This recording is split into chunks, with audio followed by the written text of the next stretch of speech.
Ibrahima Oulé Fofana, pendant ce temps, nous a rejoint sur ce plateau. Bonjour, cher ami, et bonne fête. Bonjour à vous et bonne fête également à tous les téléspectateurs de la télévision nationale. Bien là, vous nous proposez ce matin un recueil de poèmes intitulé La chanson de la voix du temps de Lansana Condé. Évidemment, c'est un recueil de poèmes, voilà, de notre cher poète, et qui parle ici aussi de la tradition, comme on l'a dit récemment. Cette fois-ci, nous sommes avec un poète, un homme de lettres, alors qui nous a proposé ce recueil de poèmes, afin d'attirer l'attention de la nouvelle génération sur l'importance de la tradition, mais aussi faire un appel pressant à l'endroit de la nouvelle génération sur les problématiques liées à la mondialisation. Oui. Bien. On peut savoir, Lansana Condé, mais qui est ce Lansana Condé? Voilà, c'est le livre en question, c'est ce recueil de poèmes dont j'ai parlé. D'accord, la chanson de la voix du temps, évidemment, de Lansana Condé. Oui, Lansana Condé est né en 1944 à Dabola, ville carrefour entre le Fouta et la Haute-Guinée, de parents venus de Tindo, Douako, du Sankaran profond, ancien élève de l'école normale supérieure Julius Nyerere de Cancan, DA de lettres modernes à Paris X Nanterre, critique littéraire.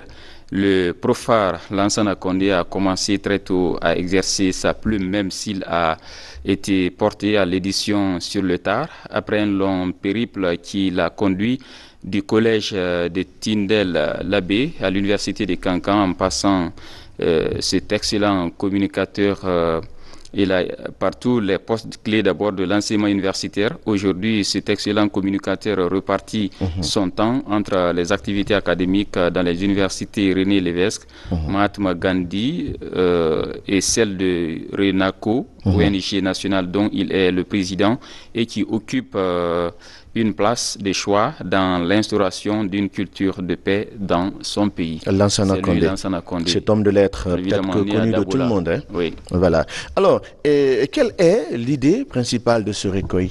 Voilà, dans ce recueil de poèmes, notre auteur Lansana Condé exprime d'abord sa fierté d'appartenir à une nation et qui est la Guinée, très riche, en tout cas diversement riche, que ce soit sur le plan culturel, social, économique.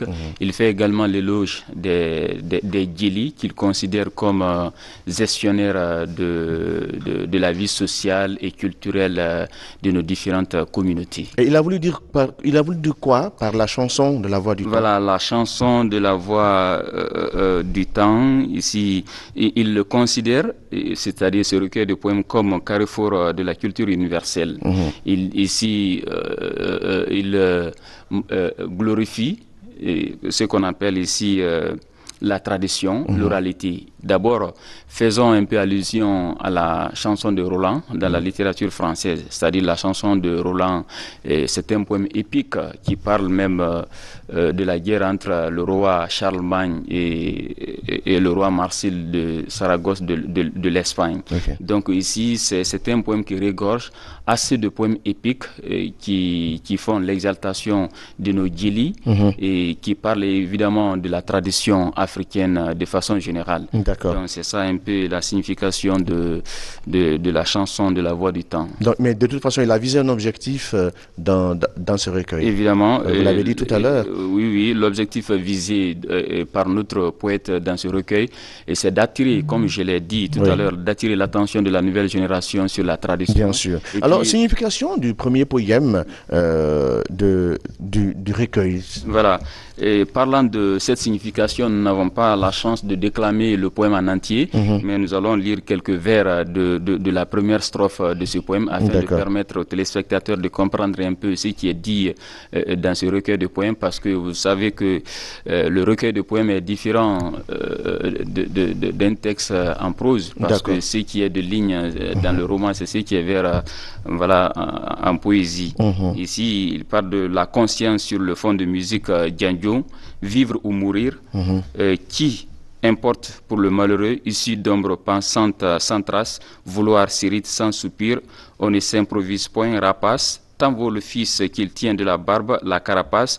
Ah, ancêtre poltron, descendant de Kouar, ni or ni argent, ne tisse les valeureux. Koni, Kora, Bala, Bolon, Sumo heureux, il sait plus sûrement que 1000 décrets creux le plus modeste de nos mortels, au rang de preux, le vieillard sur fond de musique, lamban au grand Sorokata, brave héros du prophète, l'islam doit la conversion du païen, en fait glorieux mandin, joyeux africain des Keïta, futur sans Faseke fondé par Sundiata, au Fouta, qui jamais convaincu l'Alimami avait d'être du Farba devenu un ami. Ici, comme on l'a dit tout à l'heure, la chanson de la voix du temps, il fait l'éloge du griot ici. Et parce que notre auteur a essayé de faire un constat.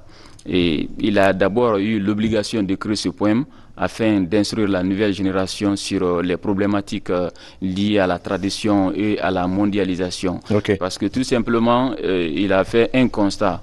Si aujourd'hui, l'une des personnes mieux placées pour exalter les hauts faits d'un prince, d'un roi, mais nous considérons la floraison d'autres catégories qu'il considère ici comme mendiants. Donc, dans nos différentes sociétés traditionnelles, ce n'est pas tout le monde qui a droit à la parole. Ce n'est pas tout le monde qui a le mérite de raconter les hauts faits d'un prince ou d'un chef de façon générale. Vous partez aujourd'hui dans les cérémonies, selon notre poète, vous trouverez des personnes vraiment qui font de l'éloge juste pour avoir... Bien sûr, vous l'avez dit, partout on parle d'éloge à l'endroit de celui qui fait éloge. Donc il y a tendance sociale, traditionnelle, donc il est du coup beaucoup plus enraciné. Et ça c'était le premier poème que tout de suite là vous avez détaillé, mais aussi il y a une belle intégrité signalée également un peu plus loin. Il parle de ce peuple de Guinée et qui est son peuple. Et dans un autre poème il y a l'abbé Labado.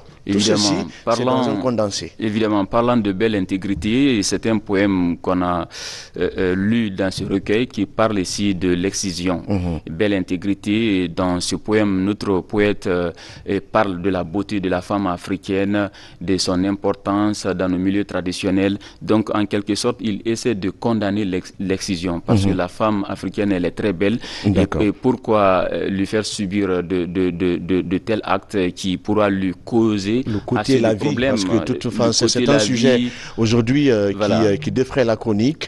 Lorsque la jeune femme, elle est pendant le mois, pendant les vacances, les grandes vacances d'ailleurs, se retrouve sur les nattes pour des pratiques qui sont du coup interdites. Mais la Guinée aussi, qui est son peuple, il la qualifie ainsi. Et évidemment, parce que tout simplement, la Guinée a joué un rôle prépondérant dans le cadre de l'unité africaine dans le passé. Et il invite sa chère Guinée de ne pas se laisser emporter par ce qu'on appelle des guerres ethnocentristes et de ne pas se laisser à la portée de la violence et ainsi de suite. Oui, d'accord. Et ça c'est au nom du peuple. Mais lorsque dans ce recueil de poèmes, il y a l'abbé qui est signalé, mais Labado, il y a une beauté qui évidemment. Et l'abbé, parce que je rappelle que l'abbé, c'est un milieu où notre poète a fait plus de 20 ans. Donc il connaît les réalités. Il a été bien accueilli à l'abbé. Et ici d'ailleurs, il a été vraiment emporté par la beauté de la tradition qu'il a trouvée. Parce que dans un premier temps, on l'a signalé que l'auteur exprime sa fierté d'appartenir à une nation vraiment très riche de façon traditionnelle. Donc même s'il est né à Dabola, originaire de Sankaran, de Douako, il a fait plus de 20 ans à l'abbé. C'est ce monsieur Lansana Condé, le guitariste, le musicien justement. Lansana Condé, le poète qui le dit. Donc il a fait plus de 20 ans à l'abbé. Vraiment, il a côtoyé des personnalités. Et dans ce même recueil de poèmes, il nous cite quelques chansons d'Ouga, Djandjong, Koulandjong, Touraman Fassa, Fakoli Fassa, le Kairaba, mais également le Soliwo. Évidemment, ce sont vraiment des épopées musicales, des chansons de geste. Parce que ici, on parle de la geste dans ce recueil de poèmes. La geste, c'est la parole. Et d'éclat. C'est pas tout le monde qui est mieux placé pour en faire. C'est le griot, les guilis. D'ailleurs, dans ce recueil de poèmes, notre poète se méfie un peu de parler de griot et à travers son jeu de mots qui dit que griot, c'est celui qui crie haut. Il préfère gili. Ça, c'est aussi plus noble. Parce que c'est lui qui est capable. Parce qu'on qualifie ce qui est du sang. Évidemment. Et Et parce qu'il a même donné un petit exemple selon lequel vous trouvez aujourd'hui Sorel à la RTG, il dit, et quelqu'un s'adresse à vous, c'est vous Sorel? Devant les gens, oui, vous direz oui, c'est moi Sorel. Mais celui qui viendra vous trouver, c'est vous le fils de tel, celui qui a fait tel, celui qui a fait tel, ainsi les regards vont changer. Donc c'est ça le Guéli, c'est lui qui connaît le passé, c'est lui qui connaît l'historique de chaque personne. Donc c'est pourquoi dans le premier poème, ceux qui auront la chance d'avoir ce livre vont comprendre très bien. Et ce livre, il est accessible où on peut l'avoir? Évidemment, on peut l'avoir avec le même auteur qui est présent même ici à Conakry, à Anko 5. Donc ce livre, en tout cas, a été édité chez l'Harmattan Guinée. Bien. Ibrahima Oulé Fofana, dans cette rubrique littérature qui nous présentait ces recueils de poèmes intitulés La chanson de la voix du temps de Lansana Condé. Pendant ce temps, nous vous souhaitons une très bonne fête de Ramadan. Merci à notre ami Lamine Diagabaté.